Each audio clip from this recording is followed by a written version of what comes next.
Salt and Pepper, push it here on Zoo FM for your Monday morning. And like I mentioned before, we do have a very special guest joining us in the Zoo FM studio this morning. We have the Dubbo Mayor, Matthew Dickerson.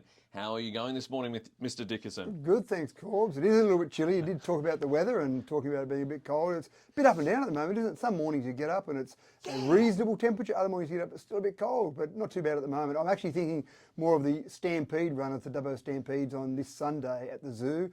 So there'll be thousands of runners out there. I think the marathon starts at 6:30 a.m, so hopefully it's a warmish morning, because starting at 6:30 at 0 might be a bit cold. Let's get this race started. Let's go.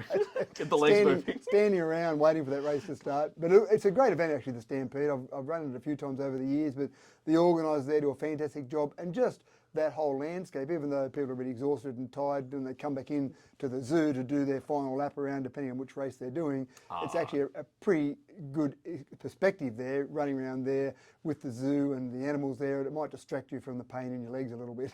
Yeah, you'll be, might get a bit, for me, I know I would be getting a stitch, be like, oh, there's the meerkat pups. Now I have the strength to go on.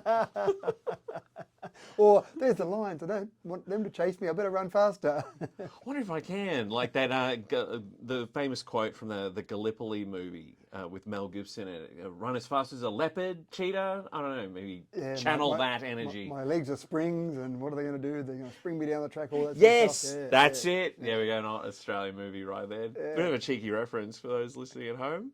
So what's been happening around with what's the latest news we've got, like the latest council meeting? Well, council meeting this Thursday night, of course. That's always a big issue each month, because that's when decisions are made. We can have lots of discussions, we can have workshops, and you and I can chat about different things, but it's when you get to a council meeting, that's when resolutions of council are made. So there's a whole range of things that will be happening this Thursday. I won't go through all the details. For those keen beans out there, you can get the agenda, you can read through it all. And I love it when we see people in the public gallery. I must admit, in years gone by, we used to see more people in the public gallery because the meetings weren't live streamed.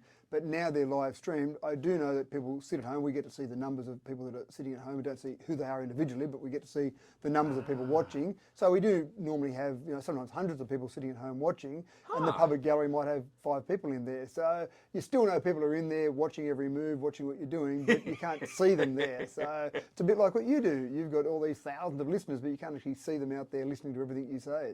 So, so it's interesting. But yeah, look, I do like to see people take notice of what's going on, be aware of it, have some conversations around it. I think one of the big decisions we'll be making this Thursday night will be about Australia Day. So this year we had Wellington's Australia Day as a twilight event. Right. On the 25th we had that as an event the night before Australia Day, and in Dubbo we had it on Australia Day itself. Now we wanted to have, we were discussing having both as twilight events, but unfortunately the Australian Citizenship Ceremonies Code wouldn't allow us to do that. And I had some discussions with the Department of Home Affairs, and there was no way. I was trying to look at some angle where we could possibly do that. There was no way we could get around that. We had to have the event, because we have more than 20 new conferees each year in Dubbo, we had to have the Dubbo event on the 26th. So we did that. Interestingly enough, 8 days after we made the final decision to do that, the Minister responsible, the Honourable Andrew Giles MP, made an announcement that they've altered the Citizenship Code.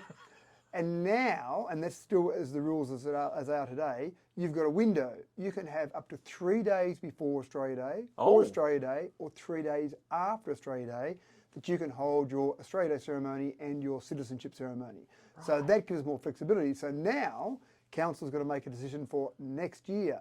We've got a committee meeting that was held 2 weeks ago, and at that meeting we discussed it at length, and the recommendation from the committee was to hold the Wellington event the night before, as we did this year, and the Dubbo event on the day, but it was a close vote. It was 5-4 for that initial vote. Then we had a few more discussions and it ended up being a 7-2 vote. This Thursday, we'll make the final decision as to exactly when we'll hold the 2 Australia Day ceremonies for 2024. Okay, yeah, get in early. Get in early, that's right. But also, talk to one of your councillors. If you have an opinion on this, talk to one of your councillors. And let me stress, this is not about changing the date. Some people have said, don't change the date.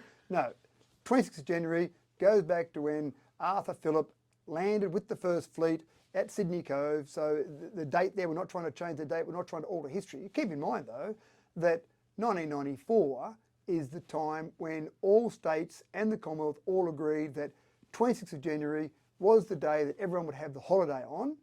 It used to go back into, say, the 40s. I think it was 1946, actually, yes. when they finally said, yeah, look, 26th of January generally is okay, but the date used to change around given whenever the closest Monday was for the public holiday. Yep, So yep. really 1994, it's only been that long. So it's not as if people say, it's been the date forever. Well, no, it hasn't been the date forever. It's been the date since 1994.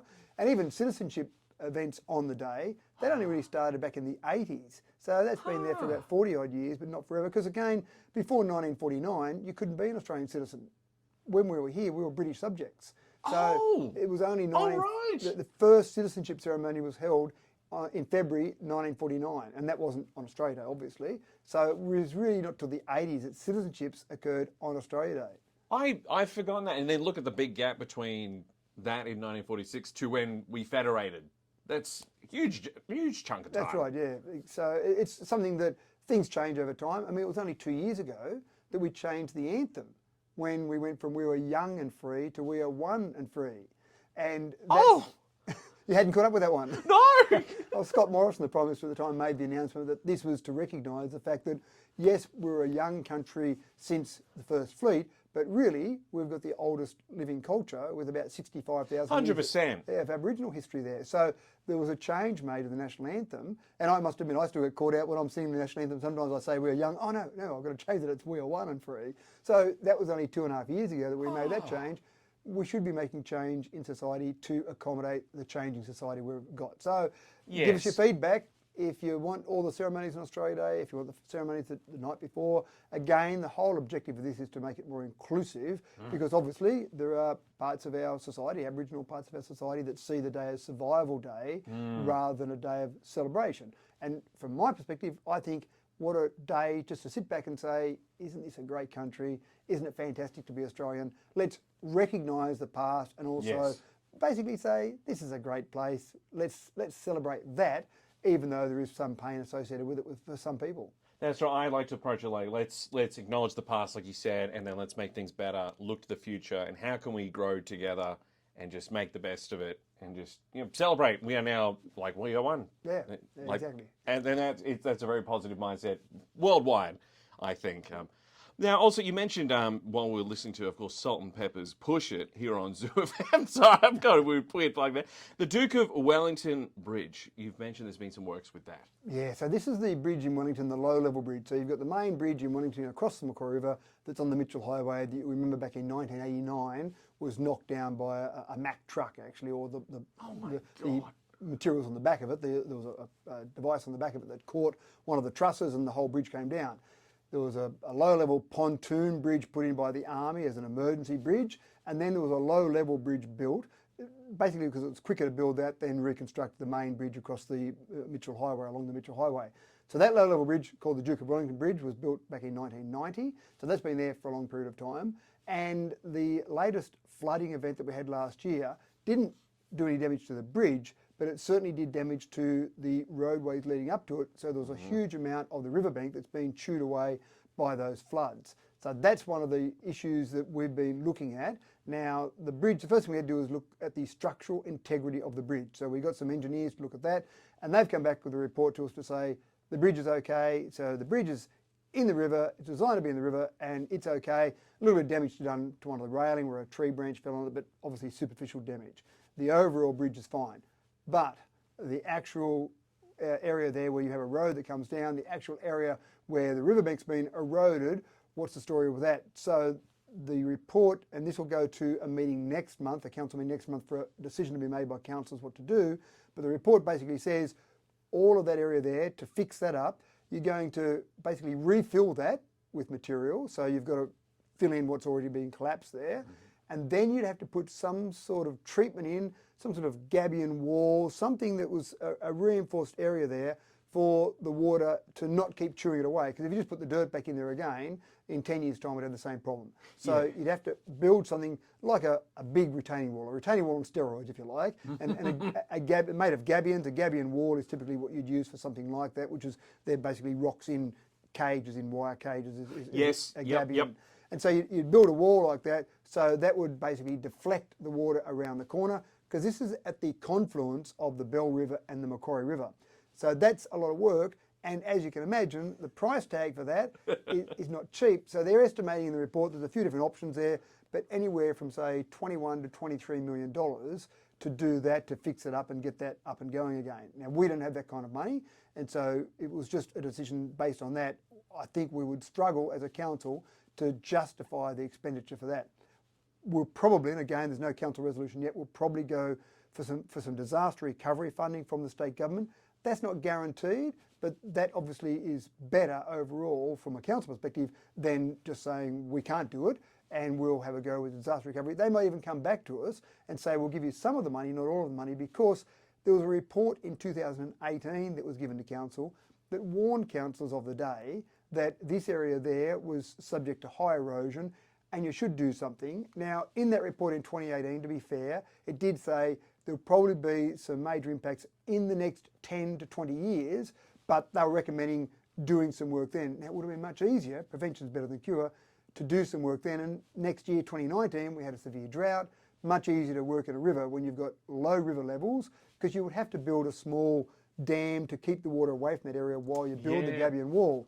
That would have been the sensible time to do that back in 2019. But again, nothing happened. No work was done. There was no decision of council. There wasn't even a decision of council not to do anything. There was just no decision of council whatsoever about it. They had the report and they went, thanks very much, that was it. And now we're in the situation where we might have to spend a lot of money, but again, we don't want to be council money, but it's still public money that we'll be spending. Decisions. Exactly. And hindsight, oh dear. It's a wonderful thing, hindsight. Yes, it really is. Well, just to make sure, be mindful of time. We've got the community grants fund.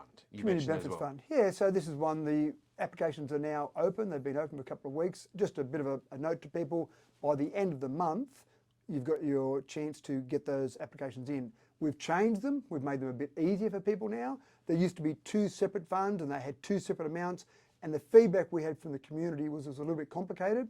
We've now rolled them into one fund, so we've got $75,000 twice a year to give to residents, or not to residents, to give to organisations, not-for-profit, community-based organisations. There's a process there online, you can go and look at that. You need to use an online tool called Smarty Grants. You can't just send an email in and say, hey, I wouldn't mind some of that money, thanks very much. You've got to use Smarty Grants, you've got to comply with the guidelines there. But as I said, $75,000 twice a year. But because it was undersubscribed last financial year, and I think that was because it was a bit complicated, then the first one this year actually has $120,000, not $75,000. So if you're thinking, oh, I could put one in, but mine won't be successful, or there won't be enough money to go around, this is the time to put it in because there's more money than normal for this particular round of application. So that finishes at the end of the month. The application process finishes at the end of the month. Go on there, have a look at it and see if your organisation qualifies. Wonderful to hear. Oh, well, thank you very much for the latest updates, Mr. Dickerson. Pleasure as always. We better get along with the rest of the program. I wish we could hear more about this, but got to keep it rolling. But thank you very much and have a great Monday. Thanks, Corbs. Always my pleasure. Next time,